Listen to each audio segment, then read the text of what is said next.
Just a second. Yeah, the only way we can succeed is to be, alongside your competition or ahead of them. Otherwise, you will fall behind. And when I was thinking about what would be good to present, it is sort of an interesting opportunity for me, and it's a bit of a coincidence because I'm right now working as a resource person for an online program that Stanford University is developing on digital transformation. Of course, this is for business executives.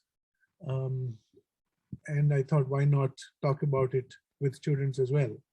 So it will, I was hoping that it can prepare the students or, give them some leads into what to look into the future and probably start reading up, learning up about these things so they're ahead of the curve. Yeah. So when we talk about digital transformation, I think this is something that's already been happening for the past 4 or 5 years in earnest. But every now and then you have what is called an inflection point. An inflection point is something at which everybody suddenly takes a turn. Everybody is rather forced to take a turn. And that inflection point in our lives was COVID-19. It simply changed how people wanted to interact with each other, how people wanted to transact, how people wanted to engage in business. So, and that is what now most analysts and thinkers are calling the next normal. So from, a couple of years later, we will start hearing this more often. They will start talking about what used to happen before COVID and how it is after COVID, much like what you had before Christ and Anno Domini, which is after the birth of Christ. So that is the kind of transformational impact that COVID had on our lives. Just reflect back on this. See how you have been trying to get used to learning and how you've tried to, make yourself very productive while you're still at home. Till a couple of years ago, staying at home meant, having your personal time. You could meet with friends, you could watch TV or try out your own hobbies or engage with your parents. But now, as students, a majority of your home time is college time. And we're talking about the amount of time you're spending at home has increased multifold, and people are already talking about what kind of mental health impact that staying at home for that long for young people can have. So how do we change this? One prominent feature in our lives that everybody, one major change that is very obvious to everybody, in our lifestyle, specifically in the southern part of India, where cinema is a very, very integral part of our, our lives, and that is pretty much the entertainment. Of course, there are people who focus on sports, who focus on socializing, but cinema is somehow very, very integral to everyone. And there was this culture of going to watch a movie in a theater, and in most cases it was a group affair with classmates / friends, family, etc. Over the past 18 months, most of this movie watching is happening at home through the OTT channels. And now the cinema industry is worried, and they're trying to think of ways to get people to go back to the theaters. It's like forcing you to change your habit. Digital transformation is also similar to that. So as part of this session, I will time myself at 6:10 now, and I will go on till around 6:40, a half hour. And what I will try to accomplish during this half hour is to give you a head start into the future for all of you engineering students who aspire to build careers in the high-tech industry. One disadvantage that you have is, compared to people like me who started 20 years ago, you have much more to catch up than we do or than we did.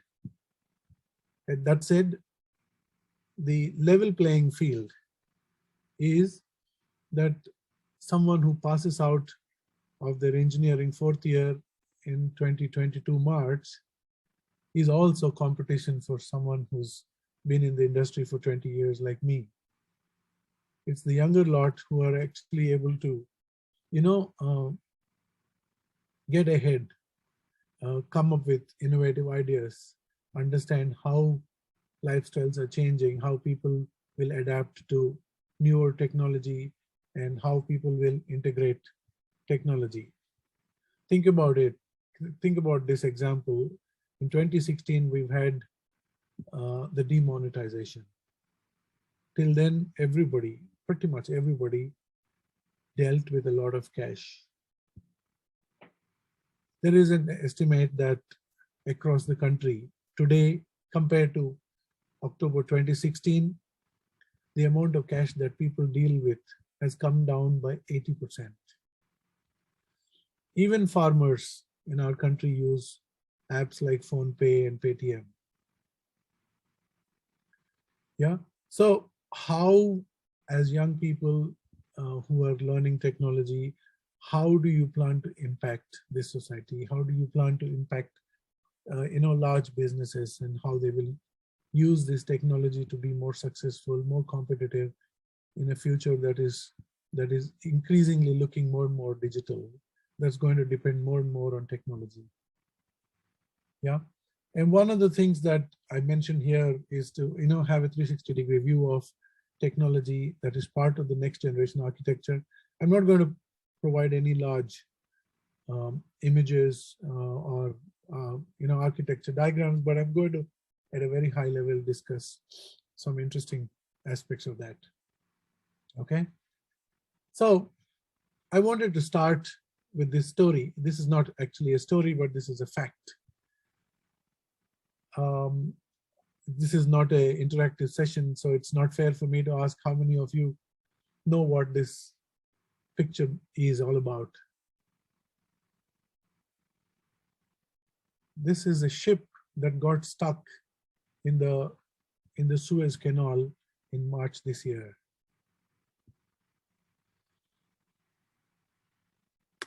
Just a second. Yeah.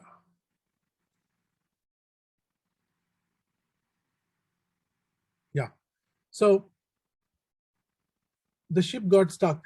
It was not such a big deal for people like us sitting at home, and it's just another piece of news. But the ship, one ship getting stuck somewhere in the middle of Egypt, had caused a loss of $9.5 billion during that 1 week period. That estimate adds up to around $400 million per hour was lost because the ship got stuck there. Any such global event can have what is called a ripple effect. The number of ships that were stuck on either side that couldn't move for more than a week. A simple answer to the transformative change that this incident caused. It increased the crude oil rate by $2 a barrel within a week. So if there is someone who's very good with math and they want to understand how much oil is consumed every day and how much impact that had on the on the global oil prices and to several economies. But on the technology front, what did this do? It brought a big change in how companies are now looking at what are called supply chain solutions. If goods are stuck, if goods are late by a week, how do we deal with our customers? How do we deal with customer demand? How are customers going to react if what we are supposed to give to them is delayed by a week. You know, these are all business questions which technology is solving today. Yeah. So I'm just trying to lead you into 4 or 5 concepts about which you've probably heard and you're probably learning quite a bit. But digital transformation, you know, leads from what is very, very critical in the technology, in the new generation architectures that we are now trying to propose, which we're trying to build now, which are all service driven. It all starts with integrating the several systems that you have within your organization. And that integration has to happen across all kinds of technologies that you use. So cloud provides, you know, uh, this ability to make a business very, very agile, allows people to access, you know, business information or customer information from anywhere. Infrastructure is no more physical and no more location dependent. You can access information from anywhere because cloud just makes information accessible to anyone from anywhere. And imagine before COVID, if cloud was not available, remote work would not have been possible. Yeah, people would still have to, you know, there were technologies like VPN and you know, remote access servers, etc. But the ability to work from home from remote locations wouldn't have been as productive or as, you know, ubiquitous, as easy as it actually was. Very few businesses were impacted, you know, from a work point of view, but because of COVID. Yes, consumption has come down, but instead of going to the shops have started coming to your homes, right? And cloud computing as part of the IT infrastructures enabled that transformation. And APIs, all you young guys, if you know how to write your APIs well, if you understand APIs before you leave your college, I guarantee you, nobody will be without a job.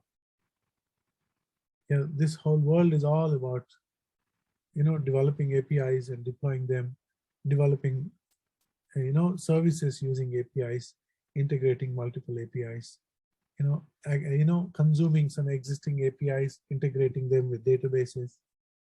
Yeah, yeah. You know, when you talk about hybrid, we'll come to that slide later on, but yeah, you don't have to learn coding.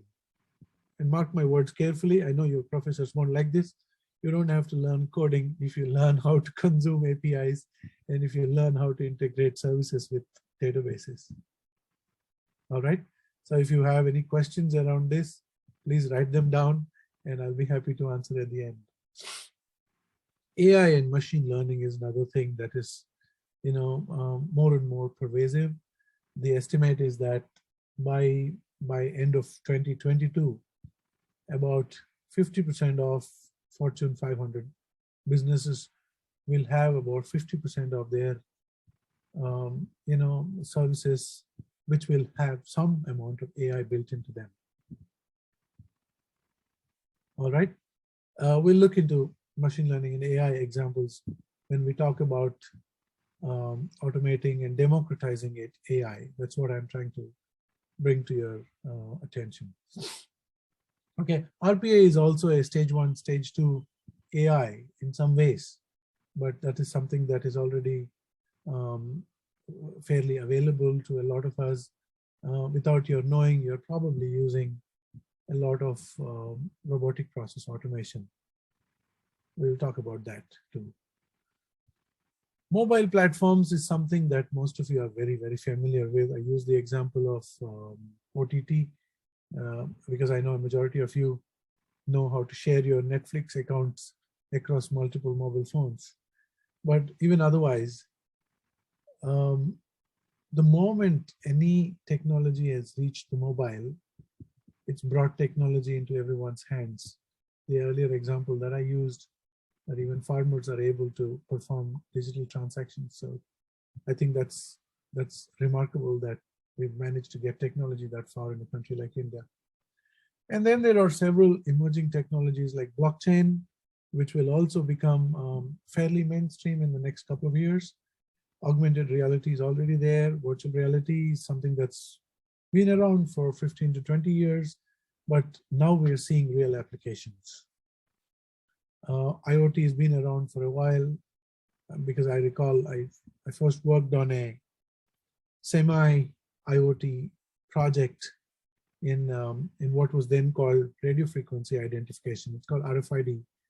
I'd first worked on that on a project on RFID for Gillette in 2004. So we are now 17 years into this technology, and it's very, very mature. We are at a stage where IoT is going to actually show a lot of benefits as a technology to the society at large. Edge computing can be many things. Yeah. And these are all new ways of taking advantage of the explosion of digital data that more and more companies are able to generate and manage. So this is a snapshot of the hot technologies in 2022 for the ones who are passing out next March. I would urge you to learn a little about these so you can impress your prospective employers. Not only that, all the companies that are coming to your campuses today are also ramping up their centers of excellence around these technologies. Mobile is, of course, very mature, but there's still a lot of work happening around mobile, improving customer experience on mobile apps, improving mobile, security, ensuring customer data is very secure, etc. IoT is also very popular, especially on the manufacturing side. IoT and robotics are seeing a big increase in spend there. A lot of companies are now beginning to invest in these to offset any deficiencies in skills. So if people can't perform a task, it's easy now to find a robot to do that. Digital twin is a very interesting technology. It is still evolving. I think last year was when it started ranking among hot technologies. It is it's easier for you to understand if you've watched this movie called the Avatar. Avatar is the other term for digital twin that is commonly used within the high-tech industry. So right now, people are developing technologies where for each of you to perform any digital transactions or any digital tasks, you can, have your digital twin perform on your behalf. Okay. Robotics, we've already discussed. Cloud, of course, is very, very ahead in the maturity curve. But cloud is also evolving. We're talking about private cloud, public cloud, hybrid cloud, and multi-cloud. And how do you bring all of this together? When you look at a large company, a company that would require all of these, and then they need engineers to take care of them, to make sure all these cloud instances are talking to each other and things like that. AML, we will touch base more, and that's a very, very fast growing opportunity. Then you have augmented reality, which is yet to see its full potential. It's been around for a while, but still people are trying to figure out applications around AR. Additive manufacturing has to do with 3D printing. This is something that is going to be very, very useful for mechanical engineers, the lot that always keeps complaining that they're losing out to computer engineers. Additive manufacturing and IoT is largely in the mechanical engineering space. So take note of that and start investigating and learning more about these things. So this is a larger canvas. I think I will request your faculty to circulate these slides with all of you, whoever is interested, so you can actually run through all of these to understand what each of these technologies mean. The purpose that I put this out is for you guys to look at each of these, understand a little bit of them, and then figure out your area of interest. You have immense opportunity to identify your own niche and specialize in that. Yeah.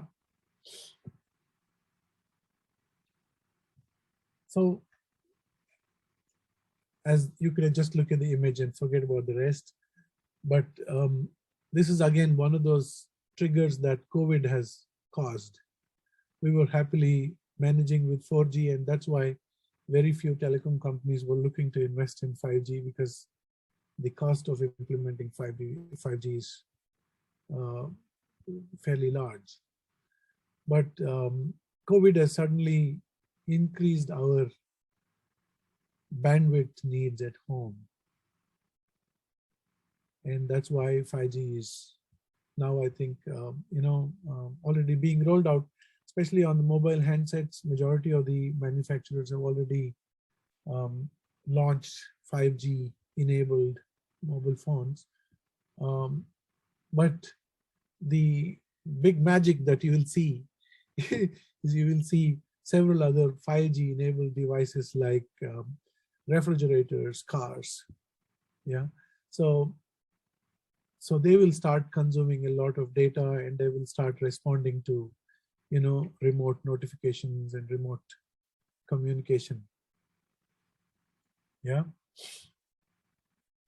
So, and 5G, the reason why I'm talking about this, especially for electronic students who have interest in telecom or networks or embedded systems, this is a big opportunity for you. I mean, if you understand networks very well, and if you understand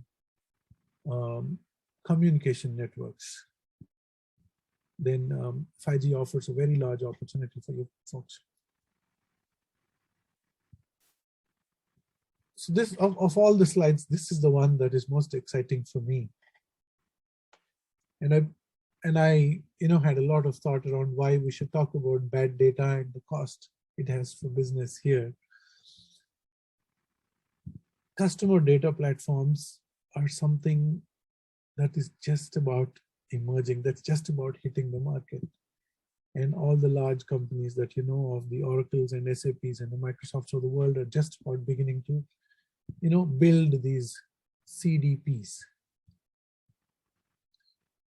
We've had several, data solutions, like you had CRM solutions, customer relationship manager solutions, which regularly would capture, data on customers, and then, engage with customers, decide what customers want, do your sales on top of CRM data, or do analytics on, at the end of the year, how many customers purchased one product and why customers did not buy another product, and things like that. But customer data platforms is going to bring in a very, very comprehensive data solution, which will do multiple things like collecting data from different sources, organizing it, tagging it is actually profiling it, and then making it usable for anyone who needs it. So if I have a customer data platform, I can run it for Chalapati College and capture the student data of all the students who write the entrance exam for engineering, and then identify their abilities with math, their abilities with any other skill that the college wants, and then do the profiling all automatically, and tell the college administration that, look, these are the students that will suit your college best. Similarly, for students who want to go study elsewhere, after they finish their graduation and want to pursue masters, I can use a CDP solution to, identify exactly your profile will fit in which college. So all these solutions are going to be available online, initially for a cost and over a period of time for free. Because acquiring customer data is more or less done for all the people living on the planet. Any new data will keep adding up. But today we are in a situation where there is enough data to manage, to manipulate, and come up with analytics, visualization tools, etc. As you can see, databases evolved a lot. I mean, from the days when we started learning how to use databases in the 80s. And in the 2000s, you had cloud and big data. And suddenly when we talk about big data, the size of databases has really grown. And then we've had a different set of tools. And today we're talking about, we've gone past talking about data warehouses, and we're talking about data lakes. Imagine the size. Database is the size of a gas cylinder. A data warehouse is the size of your classroom, and a data lake is the size of one of those reservoirs that maybe the Prakasam Barrage. For a comparison, that is how exponentially data size has grown.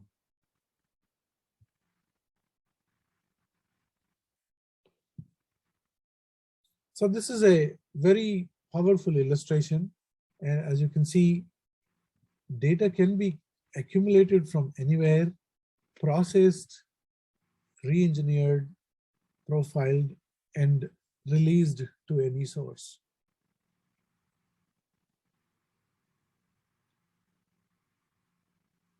Customer data platforms are being used to encourage people to vote for their respective leaders depending on their loyalties.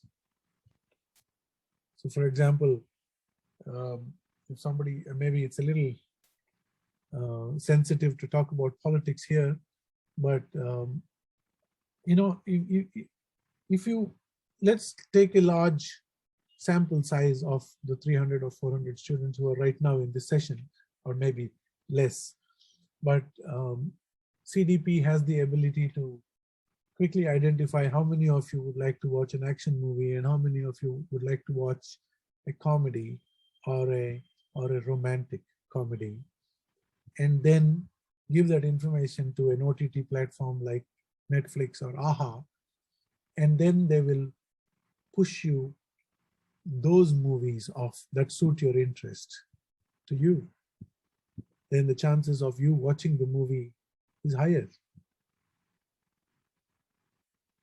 Yeah. So the same thing applies with e-commerce, advertising.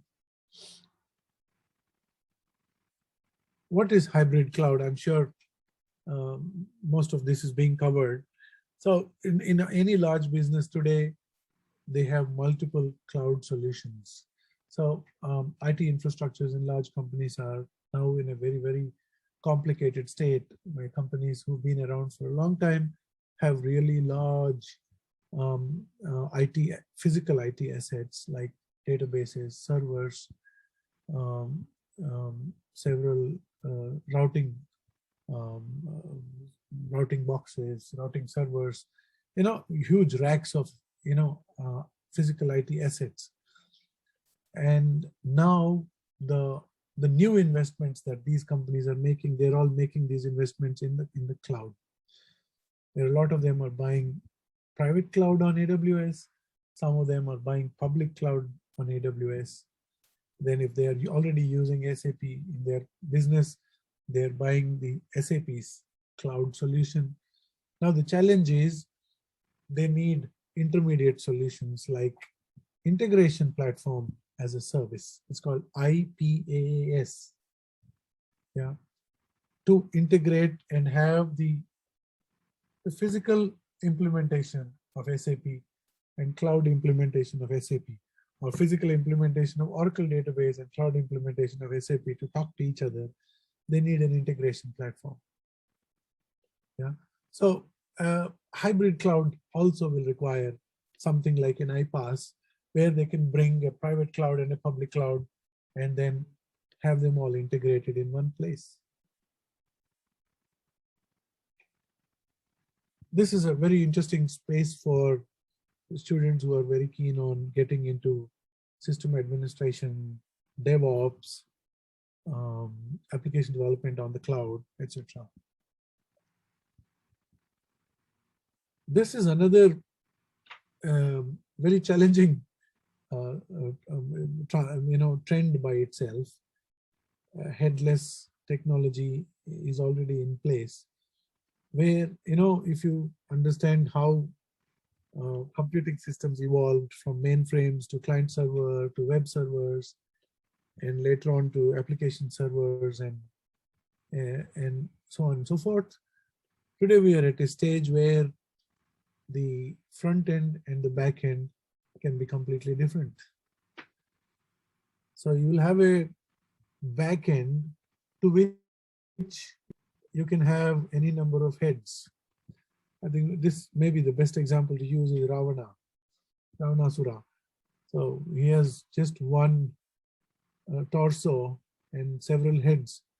So you have one single backend infrastructure, with which will talk to several databases, but you have multiple front-end interfaces, and all of them, have exclusively built interfaces, because what works for your desktop and laptop may not work for your phone or TV or watch or fridge.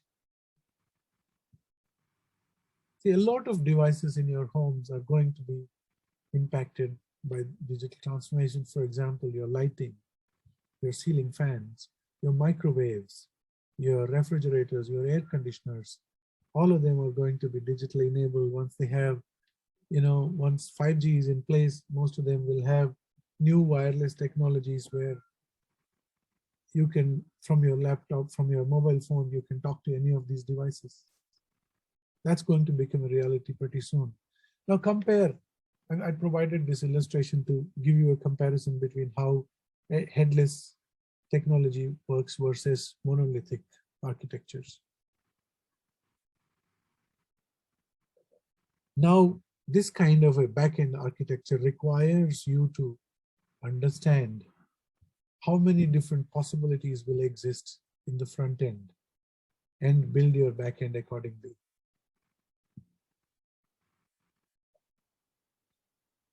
Also, a lot of these front-end components will all become modular, much like your reusable objects. You will start having reusable modules and components which you can just plug and play with different backends. More like your SDKs that you have now for any APIs. Okay. How are we doing on time? Okay, I'm nearly there. I think I'll take another 6 minutes, Kiran Garu. No problem, sir. You can continue. Sure. So I didn't want to define much about AI because most of you are probably learning several concepts of AI, but AI has reached a stage where it is going to be available to a lot of people. For example, one common example that I like to use, when I use my Tata Sky subscription, the moment I log into my subscription, I have a small help chatbot pop up. There's no human there. It's always a chatbot which is asking you questions. And if there is a ready-made answer to your question, it'll pick the answer from its set of answers from its database and send a reply to you. But if you ask the bot a question that it does not understand, then it will request or route the request to a human being. And after 3 questions, the 4th question, if it's being answered by a human being, you won't know the difference. Both of them seem just like one person. That is democratizing AI. AI being available to people, AI being available to people just like all other services that exist today. We are getting there. In another year's time, you'll start seeing a lot of AI related components built in. Yeah. So if you're using GPay and you make the wrong transaction, you will not have a help desk telling you, but an AI component telling you that you made a wrong transaction. AI is maturing fast. You can see some of these terminologies here. Bing auto suggest. So based on your previous browsing, Bing will automatically suggest what to look at, or what kind of search you would like to perform. All right, and the way you type, the kind of language you use, these search engines will know from which background you come from. You could be in the US, but if you're of Indian origin and you type a string of words in Google, it will figure out that you're probably Indian and give you results that suit you. Much like how Facebook actually crawls and captures all your web search and makes and populates ads relating to your search on your Facebook pages. Yeah, this is going to pervade across several things that you do in e-commerce, in banking, in mobile apps. Even how notifications are going to be issued by mobile apps they're going to include AI in them. This is my last slide. There's so much more that I wanted to cover, but I wanted to limit to 40 minutes. So among all those things that I touched upon so far, having a little bit of all these different concepts that I introduced makes up for this digital mindset. It is having your perspective towards understanding technology stack, having a good grip on how powerful integration can be, how essential integration is across different systems, and leveraging data to the maximum within your sphere of things, whether you're in a college or whether you're in a business, your organization, doesn't matter. And this understanding that bringing all these elements together to make your organization agile. This is not a time and age where you can take things at your pace. You need to run, and you need to run fairly fast. Luckily for you, young people, you still have a little more time to build that stamina, to learn all these concepts and develop the digital mindset even before you are ready for the markets.